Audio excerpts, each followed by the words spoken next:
মঙ্গল গ্রহের এলিয়েন চাষা থেকে কিনে নিয়ে আসা বাঁধাকপি, ভাইবেন না আবার অর্ধেক বাঁধাকপি, এইটা আবার মানব জাতির কল্যাণের জন্য অর্ধেক কাইটা তাদেরকে রান্না করে খাওয়ানো হয়েছে, আর অর্ধেক ছিল সেই অর্ধেক দিয়ে তো একটা মহামূল্যবান খাবার বানানোর জন্য আমি বসে পড়েছি।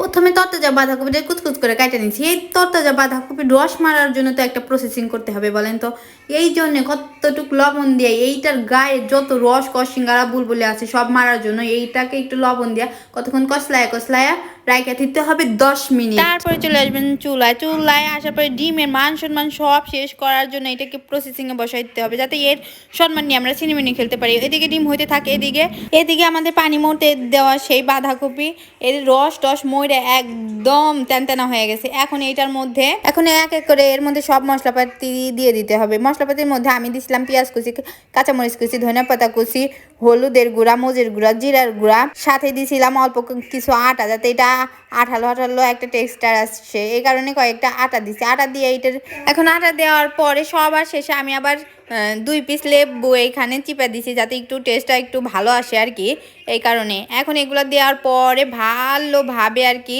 মাখায় নিতে হবে, এমনভাবে মাখায় নিতে হবে যাতে আঠালো হয়, আটাগুলা যাতে একেবারে মিহিন হয়ে যায়। আবার আপনাদের মাখাইতে যেন হাতটা লাগে যায় না, হাতটা লাগে গেলেও কিন্তু ভালোভাবে মাখাইতে হবে। এই দেখেন আমি এখানে মাখাইছি, কিন্তু আমার এখানে আটা কম হয়ে গেছে, পরে আবার কিছু আটা দিয়ে আমি এইখানে মাখায় নিছি। আপনারাও অনেক ভালোভাবে মাখায় নেবেন। এগুলো যখন মাখানো হয়ে যাবে আপনি এক সাইডে এগুলাকে রাইখে ওই যে ডিমগুলো আমরা সেদ্ধর জন্য বসায় রেখে আসছিলাম সেইগুলো নিয়ে এসে খোসা টোসা ছাড়াই যেরকম গোল গোল করে কেটে নেবেন। কাইটে নিয়ে আসার পর আপনার কাজটা কি বলেন তো, আপনি 2 হাত ভালো করে হ্যান্ড ওয়াশ দিয়ে ধুয়ে নেবেন। আর যদি আপনার মন চায় যে আমি হ্যান্ড ওয়াশ দিয়ে ধুবো না, তাও হবে, সমস্যা নাই।